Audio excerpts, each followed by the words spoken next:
नासै रोग हरै सब पीरा जपत निरंतर हनुमत वीरा।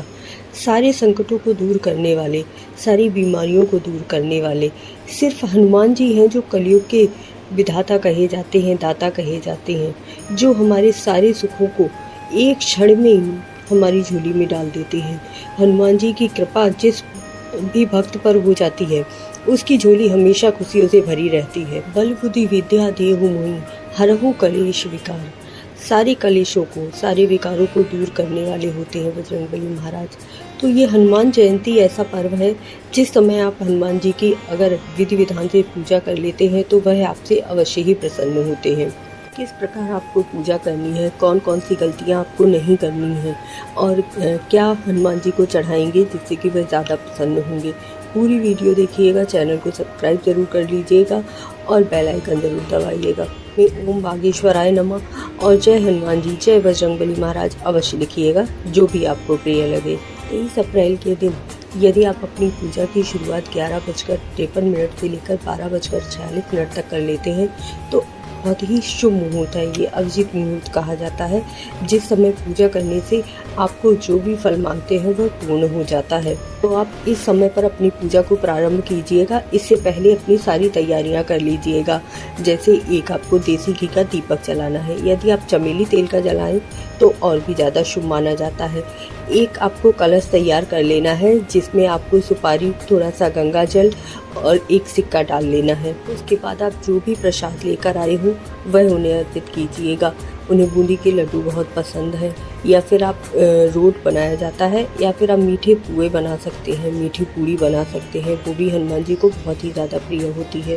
पान का बीड़ा भी बनवा कर ला सकते हैं, हनुमान जी को वो भी चढ़ाया जाता है। इस तरह से अपनी पूरी तैयारी कर लेने के उपरांत आपको सबसे पहले श्री राम भगवान का नाम लेना है। श्री राम भगवान का बीज मंत्र पढ़ सकते हैं, श्री राम भगवान का रामाष्टक पढ़ सकते हैं, जो इस प्रकार है।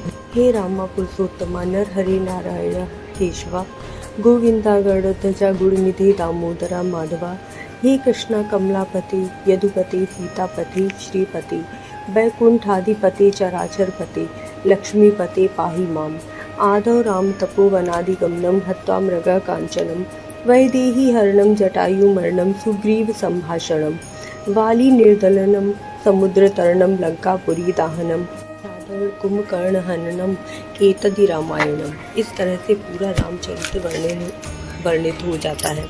इसके उपरांत आपको प्रार्थना करते हुए हनुमान चालीसा प्रारंभ करना है।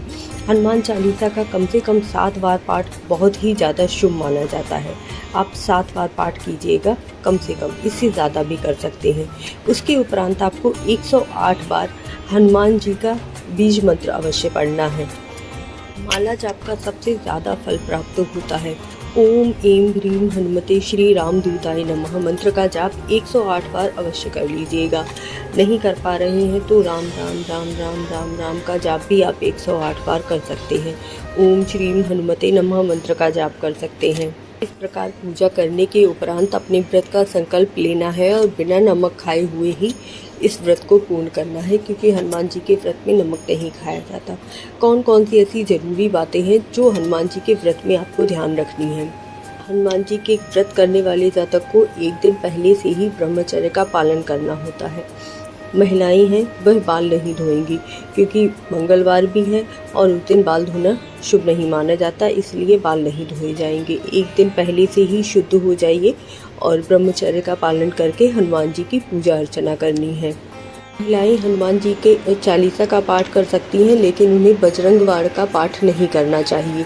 वैसे भी कहते हैं बजरंग बाण का पाठ तभी करना चाहिए जब बहुत ज़्यादा कोई संकट हो। इस दिन आपको किसी भी प्रकार की बुराई से, अभिमान से और किसी भी प्रकार के क्रोध से बचना चाहिए। अच्छा होता है यदि आप इस दिन मौन व्रत धारण करते हैं। पूरे समय के लिए नहीं, लेकिन कुछ समय के लिए मौन व्रत अवश्य धारण कीजिएगा और जितना ज़्यादा हो सके हनुमान जी के नामों का जाप कीजिएगा। आप जितने उनके नामों का जाप कर लेते हैं उतनी ही आप पर उनकी कृपा बरसती है। महिलाएं सिंदूर और चोला नहीं चढ़ा सकती हैं। चमेली के तेल का जो चोला चढ़ाया जाता है उन पर वो नहीं चढ़ाती हैं।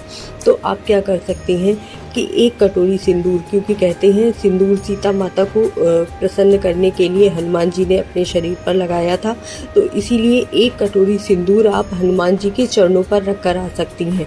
वह आशीर्वाद स्वरूप आपको फल देने वाला होता है, तो वह सिंदूर आप हनुमान जी के चरणों पर रख कर आ सकती हैं। यदि आपका चोला चढ़ाने का मन है तो आप किसी ऐसे मंदिर में जाइए जहाँ पंडित जी हों, वहाँ आप सिंदूर, चमेली का तेल और सिंदूर देकर आ सकती हैं।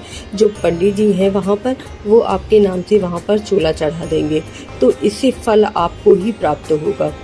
किसी भी प्रकार की धन संबंधी समस्या हो या फिर कर्ज में डूबे हुए हों, तो पीपल वृक्ष की पत्तों की माला हनुमान जी पर अवश्य ही चढ़ा कर आइएगा। ध्यान रखिएगा, माला इतनी ज़्यादा लंबी नहीं होनी चाहिए जो उनकी नाभि से नीचे आ रही हो, उससे ऊपर ही माला उनके ऊपर चढ़ाई जाती है। कलावे से बांधकर 11 पत्तों की माला पर जय श्री राम अवश्य लिखना है। अपने घर में आप एक गदा लेकर आ सकते हैं।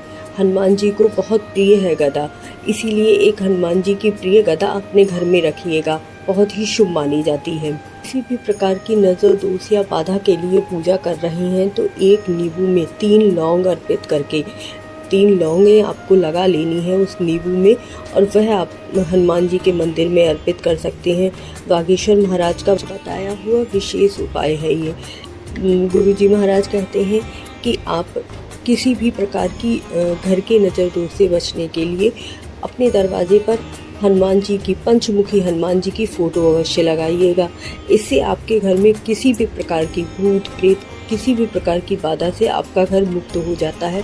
पंचमुखी हनुमान जी की फ़ोटो लगानी है आपको। प्रतिमा मतलब मूर्ति मत लेकर आइएगा, फ़ोटो ही लगाइएगा, फ़ोटो ज़्यादा शुभ मानी जाती है। चैनल को सब्सक्राइब कर लीजिए और कमेंट में जितना भी जय बजरंगबली महाराज और जय बागेश्वराय नमः लिखेंगे, उतना ही ज़्यादा आपको भी शुभ फल प्राप्त होगा।